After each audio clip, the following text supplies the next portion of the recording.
que están buscando oportunidades. Es maravilloso que vengan, es maravilloso que podamos entender de otras culturas y otras formas de ser. ¿Que nos van a quitar trabajo? No, no nos van a quitar trabajo. No van a llegar, en este momento en el país hay 22 millones y pico de personas ocupadas, no van a llegar 2 millones para decir que nos van a quitar el 10% del trabajo.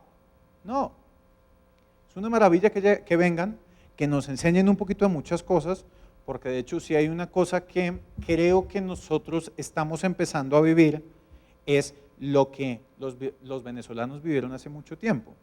La ciudad más importante del norte de Sudamérica no era Bogotá, Bogotá no era la Atenas suramericana. La ciudad importante del norte de Sudamérica era Caracas. En Caracas había plata y estaban todas las grandes marcas del mundo y todos los espectáculos del mundo. Hasta hace muy poco es que Bogotá empieza a recibir un poquito de todo eso porque pues Caracas ya no lo tiene. Entonces, tenemos mucho que aprender de ellos, tenemos mucho que enseñarles también. Entonces yo creo que es una gran oportunidad para mezclarnos y dejar de pensar en ellos como si fueran diferentes, porque pues ellos también nos recibieron a nosotros en algún momento de la misma forma. Entonces creo que hay que cambiar ese discurso para que podamos ver que todos son oportunidades. ¿Alguna otras preguntas? Bien, preguntan, no se aburrieron tanto. Sí.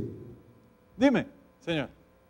Ahí importante dentro de su exposición, pues he notado que no ha hablado sobre cómo el petróleo ha incidido en la economía nacional. Si todas las empresas del petróleo se reestructuraron, arrancaron el año pasado a reestructurarse y este año terminaron esas reestructuraciones y hay mucha gente que trabajaba y ya hoy no trabaja. Y esa irrigación en la economía nacional es sumamente importante y ha dejado como un vacío grande en los salarios que esas personas ganaban en su momento.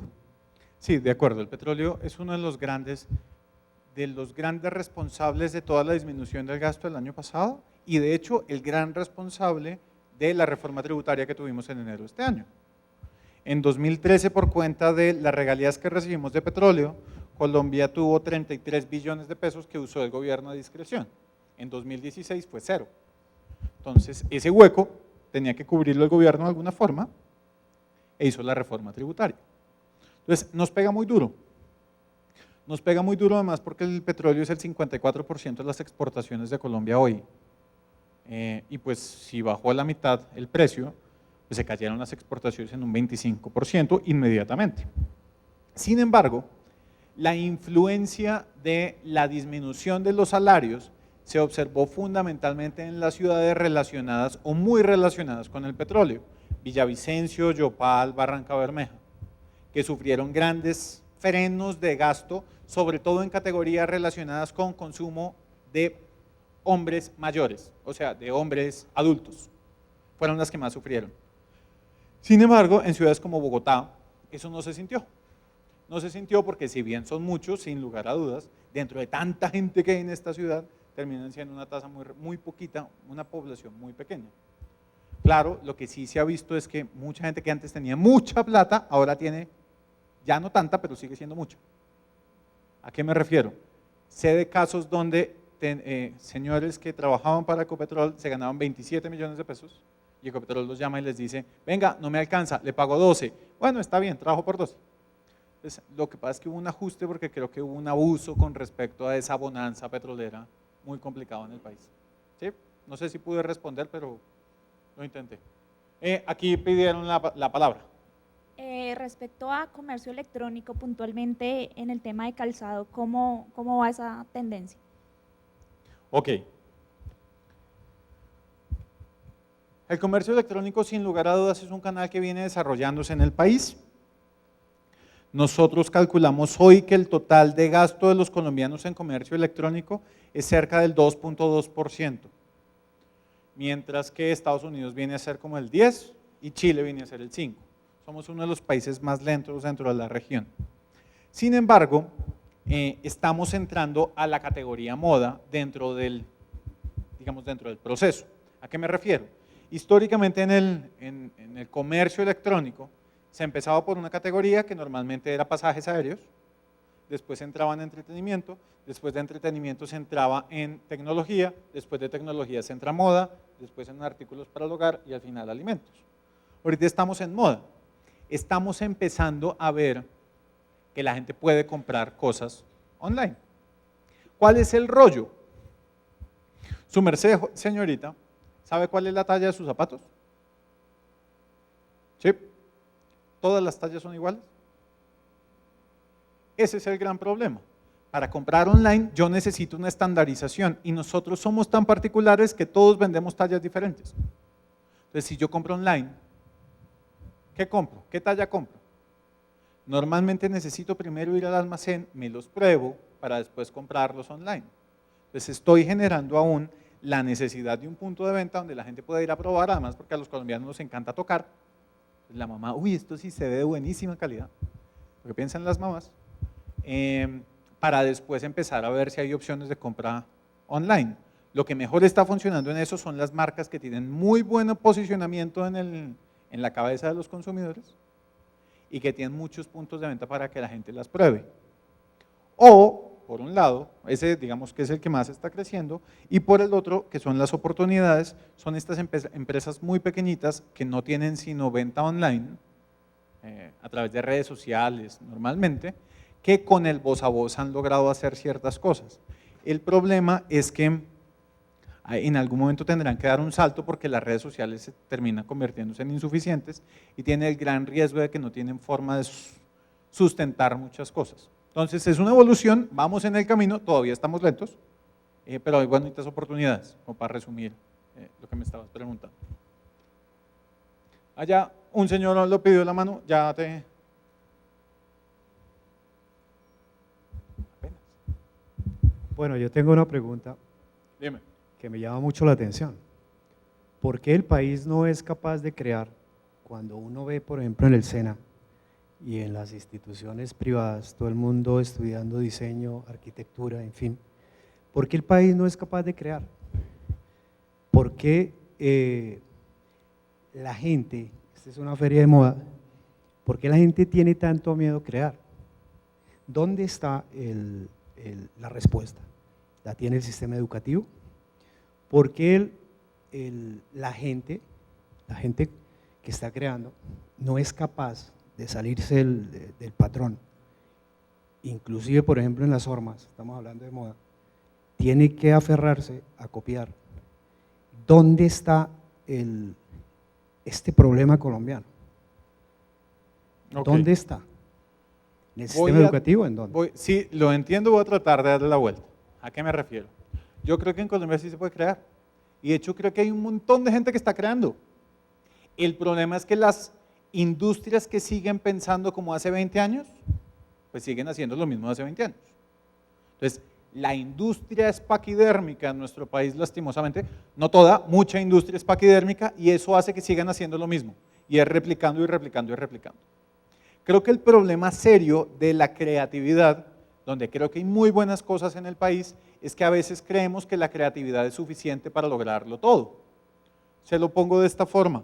Conozco a muchos diseñadores y los diseñadores salen y tienen un producto maravilloso, un concepto muy lindo y uno les dice, ¿a quién le vas a vender? No, pues le voy a vender a todas las mujeres estrato 4, 5 y 6 que les gusta la moda. Y eso es un genérico, eso no existe. Además, las mujeres estrato 4, 5 y 6 en este país son solo el 10% de las mujeres de este país que ya tienen la posibilidad de comprar por fuera. No es tan fácil. El problema es que no pensamos en la creatividad como un negocio. Creo que ahí es donde hay que empezar a pensarlo.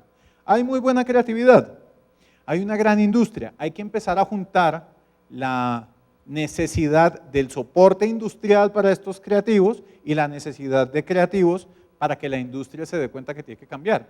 Pero creo que es una decisión. La industria hasta ahora, muy poquita, ha querido cambiar. Seguimos pensando como hace 30 años. Como en la época de Belisario, no sé si ustedes se acuerdan, es que todos son muy jóvenes.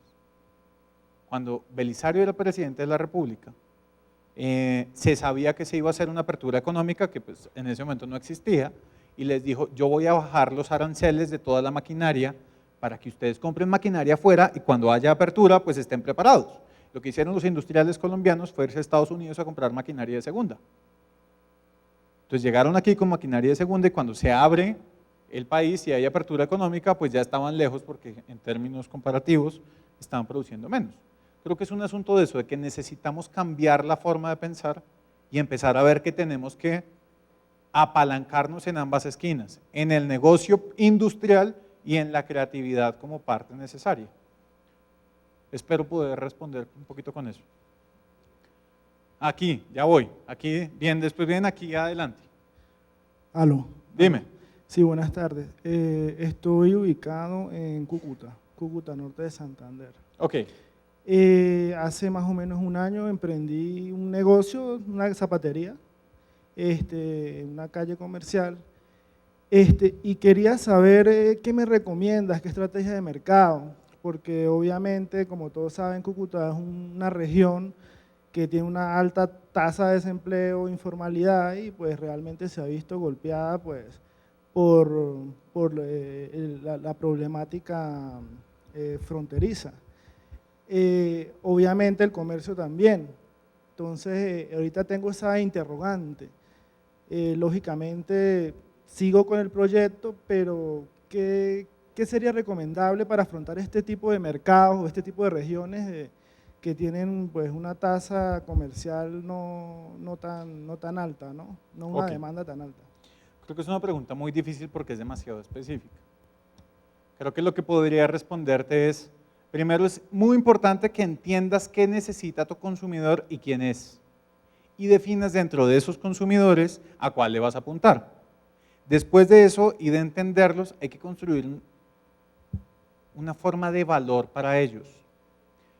Lo primero que se me ocurre, entonces, tenemos un problema porque hay un montón de venezolanos, creo que te has dado, pues tú lo sabes mucho mejor que yo, que entran y salen de la frontera y tienen que caminar un montón de tiempo. Es decir, necesitan zapatos muy cómodos y de muy bajo precio. ¿Cuántos zapatos hay hoy en Cúcuta baratos y muy cómodos? ¿Sí? Uno, que se me ocurre pensando en una población que obviamente no tiene mucha plata, entonces necesita alguna forma de soporte. Lo importante es entender el consumidor y las necesidades de ese consumidor. Si las entiendes, encuentras oportunidades. O si no, eres uno más, y siendo uno más, siempre va a haber otro que vende más barato y te revientas. Joven. Una pregunta. Digamos, la parte de los impuestos, ¿cómo cree que vaya a afectar, digamos, este año el mercado y cómo cree que va a ser, digamos, para el 2018? ¿Pero los impuestos en cuanto a qué? A casi todo que le están subiendo, digamos, tanto parqueadero como materia prima. En sí están cobrando, digamos, como, digamos, por ejemplo, el metro. El metro sí es que, digamos, le están sacando dinero de diferente forma a los ciudadanos, pero en sí no se ven, digamos como resultados. ¿Cómo cree que eso vaya a afectar, digamos, tanto al comercio o a...? Entonces te lo voy a voltear también. Los impuestos que existen no se pueden cambiar a menos de que haya grandes cambios o desde el Consejo o desde el Congreso.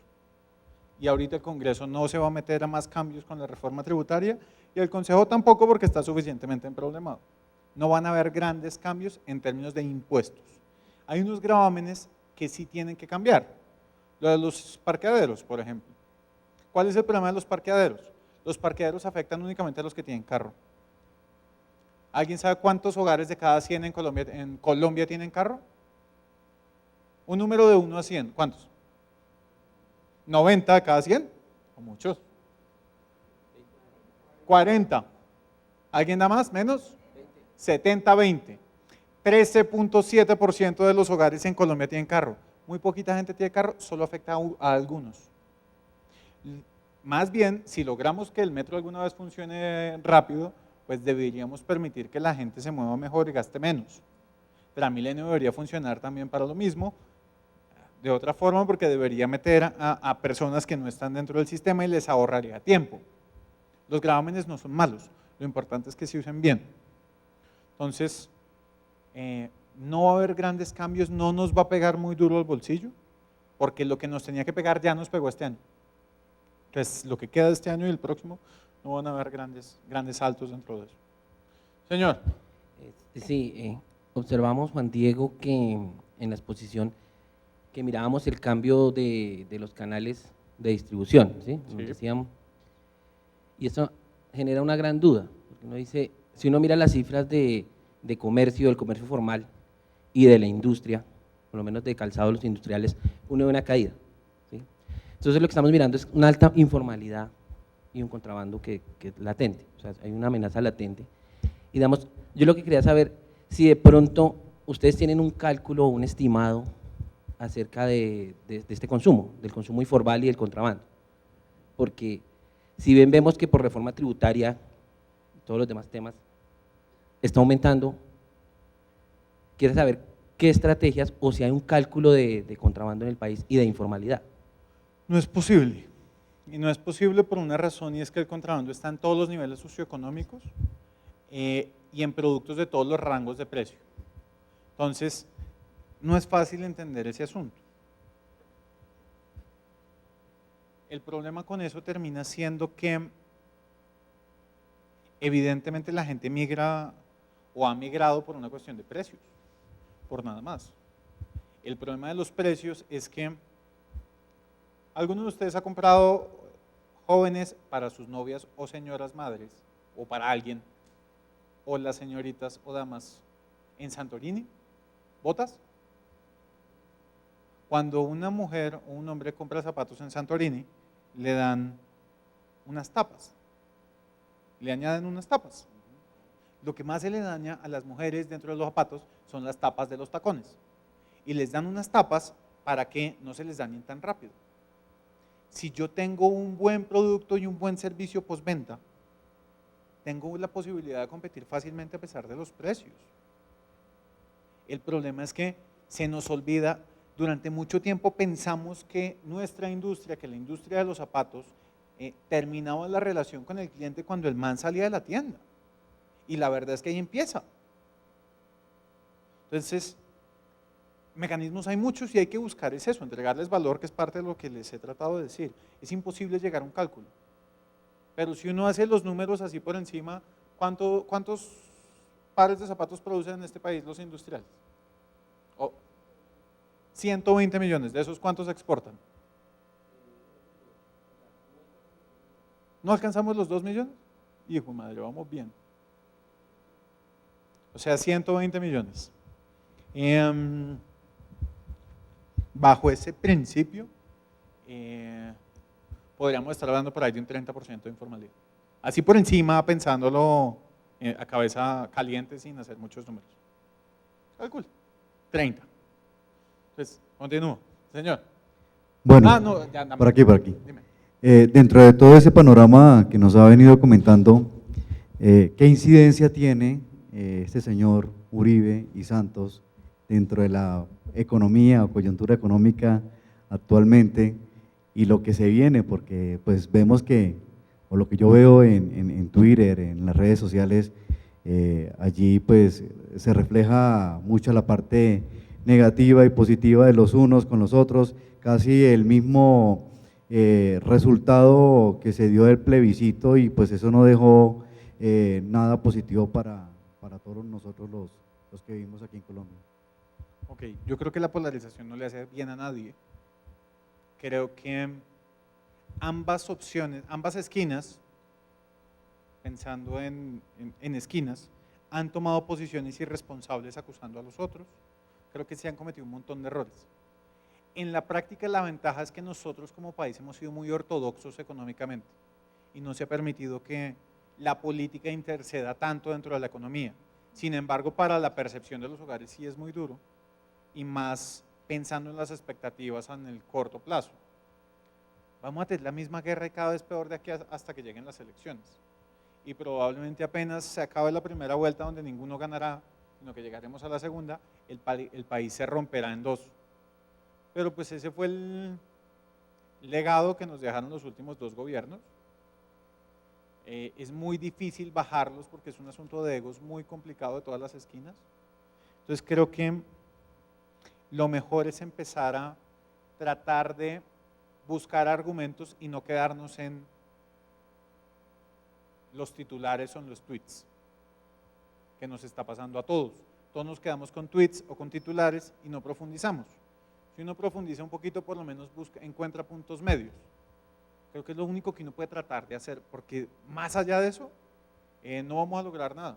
O sea, sale el señor exministro, no sé si vieron, en estos días salió Fernando Londoño Hoyos con una columna en el Miami Herald, saliendo a decir que Colombia era un paraíso del narcotráfico y que este era el peor país del mundo. Pues yo no creo que eso sirva para nada. No podemos cambiarlo.